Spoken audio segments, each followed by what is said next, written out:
നോമ്പ് കാലത്ത് PCOD ഉള്ളവർ ഈ തെറ്റ് ചെയ്യാതിരിക്കുക. ഒരിക്കലും രാവിലത്തെ ഭക്ഷണം സ്കിപ്പ് ചെയ്യാൻ പാടില്ല. അഥവാ നിങ്ങൾ സ്കിപ്പ് ചെയ്ത് കഴിഞ്ഞാൽ നിങ്ങളുടെ ശരീരത്തിലുള്ള ഷുഗറിൻ്റെ അളവ് വളരെയധികം കുറയും.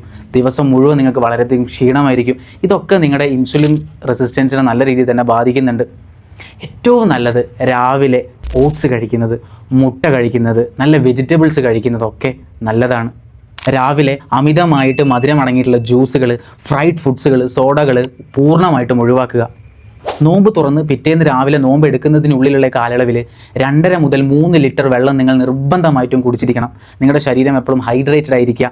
അഥവാ ശരിയായ അളവിൽ നിങ്ങളുടെ ശരീരത്തിൽ വെള്ളമില്ല, അഥവാ ഡീഹൈഡ്രേഷൻ ആണ് സംഭവിക്കുന്നത് എന്നുണ്ടെങ്കിൽ നിങ്ങളുടെ മുഖക്കുരു സിംറ്റംസ് ഒക്കെ നല്ല രീതിയിൽ കൂടും. നോമ്പ് തുറന്നതിന് ശേഷം നല്ല ഡേറ്റ്സ് കഴിക്കാം, ഇളനീര് കഴിക്കാം, ചെറുനാരങ്ങ പിഴിഞ്ഞ വെള്ളം കുടിക്കാം. അതോടൊപ്പം തന്നെ വെജിറ്റബിൾസ്, പ്രോട്ടീൻ അടങ്ങിയിട്ടുള്ള ഭക്ഷണം ധാരാളമായി കഴിക്കാം. കഴിച്ച ഉടനെ തന്നെ നിങ്ങൾ ഒരു 30 മുതൽ 45 മിനിറ്റ് വരെ നല്ല രീതിയിൽ കൈവീശി നടക്കുക. പരമാവധി ഫ്രൈ ചെയ്ത ഭക്ഷണങ്ങൾ, അമിതമായിട്ട് മധുരമടങ്ങിയ ഭക്ഷണങ്ങൾ ഒഴിവാക്കുന്നതാണ് നല്ലത്. Stay healthy, stay safe.